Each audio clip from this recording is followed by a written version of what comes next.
The Hogue report is out, but does it tell us what we thought it would or what it should?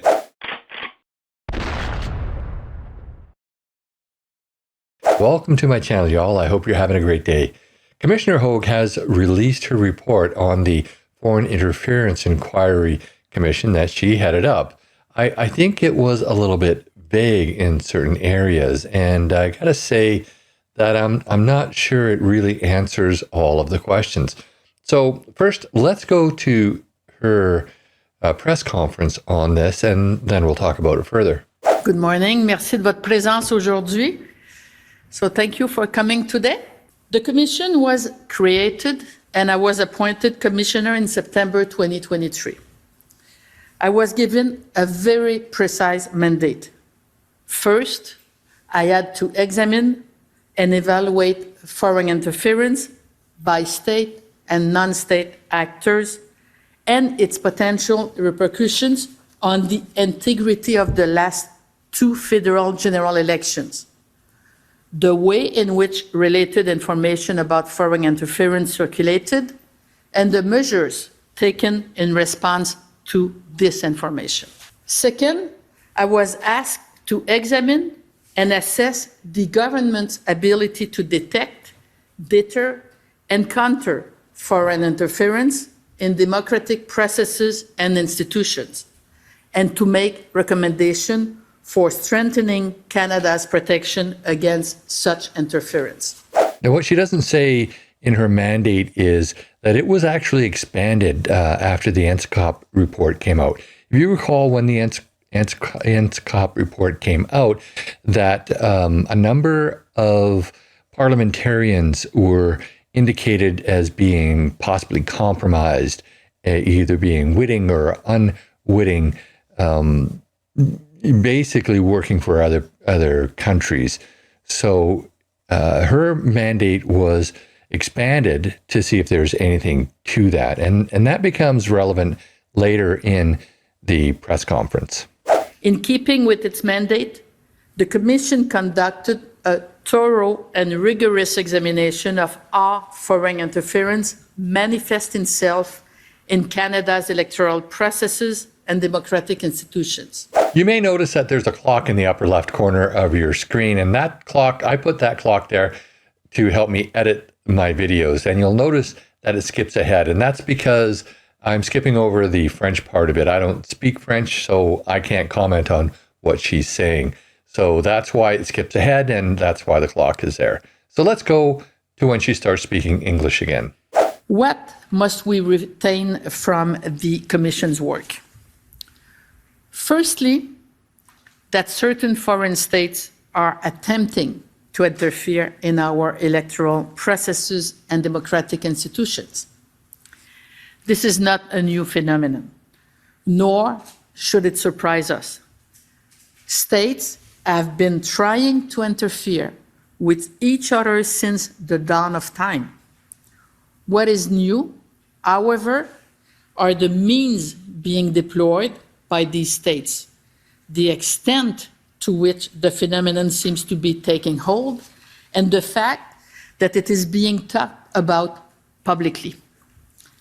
That said, and it is one of my most important observations, our democratic institutions have remained robust in the face of attempted foreign interference.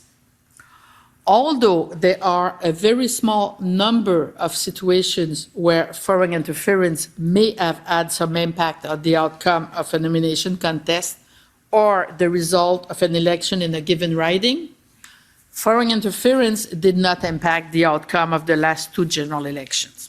Okay, so this is very interesting. She is saying that the foreign interference may have, resulted in a riding being flipped or going to a different party, but there's no evidence that it resulted in a particular or the party, the Liberal Party, getting into power as opposed to the Conservatives. Now, this is very concerning to me because even if it didn't impact the entire election, who formed the government, it did impact whether or not certain MPs sat in the House of Commons. We have to remember that the Conservatives won the popular vote in the last two elections, but the Liberals, because of the distribution of seats, they won the most seats. So I think it's very important to realize that, or to understand that, even though it may not have changed which party was the ruling party, it did affect who was sitting in Parliament. So it affected, the members of Parliament and the makeup of Parliament. Although a few situations involving attempts to curry favor or develop problematic relationship with a parliamentarian have come to light, such phenomena remain marginal and so far appear to have been largely ineffective. Some may have benefited from the support of a foreign state, sometimes without knowing anything about it.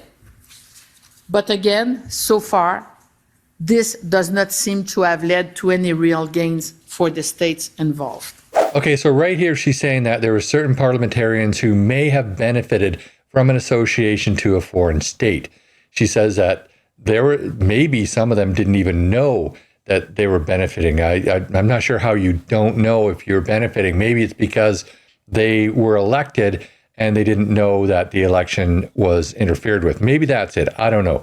But she seems to be kind of wishy-washy here, because she's saying that they benefited, but that it didn't benefit the nation that was giving them the benefit. So I'm not sure she got right down to the bottom of the issue. And I'm thinking that this isn't really a solid response to, are there traitors in Parliament? Nor have I seen any evidence to suggest that there are currently so-called traitors in Parliament. Her wording there is very important. She has seen no evidence. That means that no evidence was brought to her attention, not through the documents that were presented to the commission or the testimony that was presented to the commission. While I saw evidence of some concerning behavior, the evidence does not show any MPs plotting with foreign states against Canada's interest. So there is concerning behavior, but she can't say for sure, because the evidence isn't there, that they're plotting against Canada's interests. But it doesn't necessarily have to be direct evidence that they're plotting against Canada's interests. If there's some wiggle room in one of their decisions, if they can vote yes or no, but it doesn't necessarily have a huge impact against Canada's interest, but it does have an impact, a positive impact for that country that's interfering. Well, to me, that's traitorous behavior as well. So that's not clear here. Like they had some concerning, behavior. So what does that mean? What exactly does that mean? Canada has responded to the increase in attempted foreign interference by putting in place numerous measures and mechanisms to better detect, prevent, and counter it. I describe these in detail in the report. However, the government sometimes took too long to act, and coordination was not always optimal. The means used to communicate information to certain decision makers, including elected officials, proved imperfect. Sometimes, very much so, since certain documents never got to where they were supposed to go, and there seems to be no good reason why. But above all, I found that the government has been overall a poor communicator when it comes to foreign interference. And could that be because they're not taking the situation seriously enough? Or could it be that they're benefiting from it? Why would they stop foreign interference if they're benefiting from it? But I'm not sure that she's answered that in this particular press conference. The government has the primary responsibility for ensuring national security and protecting our democratic institutions. But what I have read and heard convinces me that society as a whole must contribute to defending these institutions if we want to ensure their survival. Foreign actors are no longer content to use traditional means to interfere. They are also using sophisticated technological means and increasingly sowing disinformation in traditional media, but above all, on social media. Distinguishing what is true from what is false is becoming increasingly difficult, and the consequences are, in my view, extraordinarily harmful. The impact of traditional methods should not be underestimated, but the greatest threat, the one that I believe threatens the very existence of our democracy, is disinformation.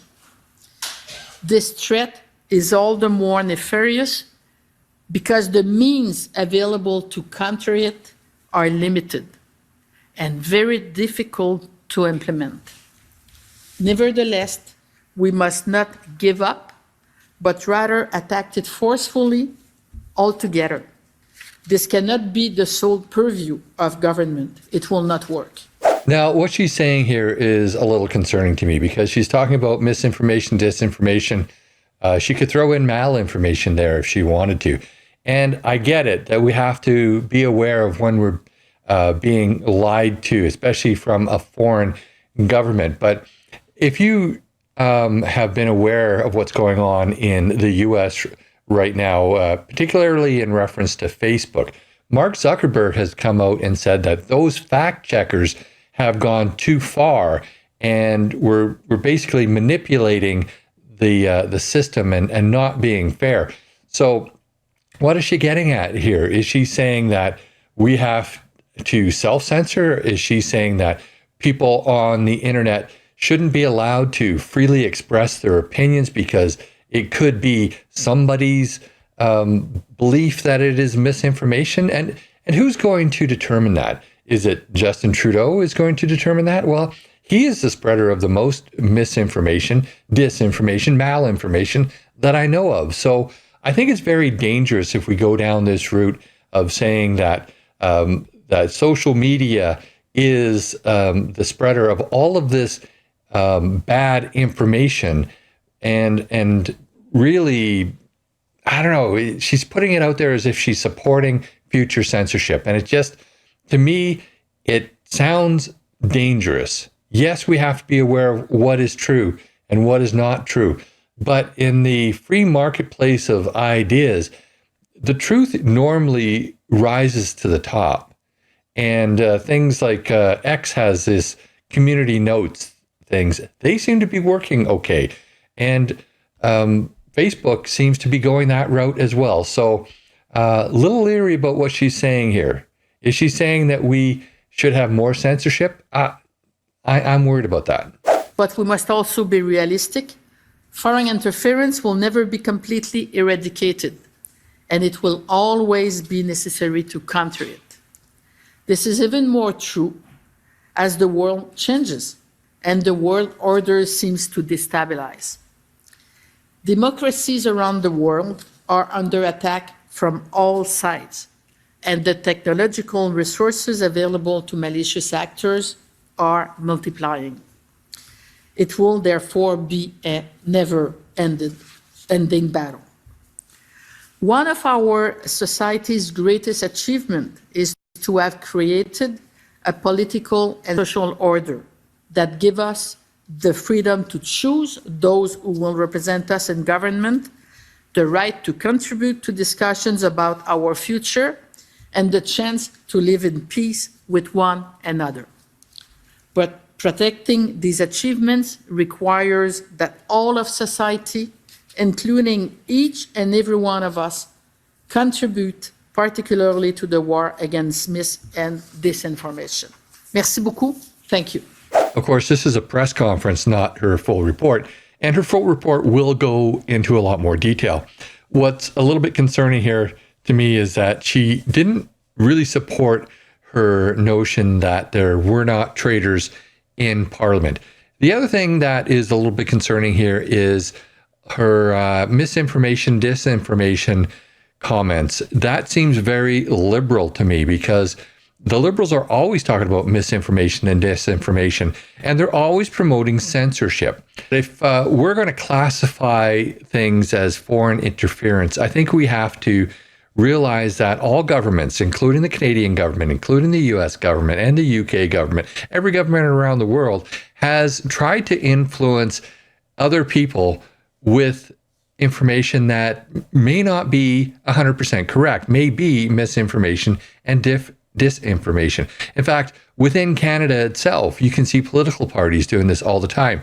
In particular, the Liberal Party and the NDP. I did a video just a couple of days ago about these hit pieces against Pierre Poilievre.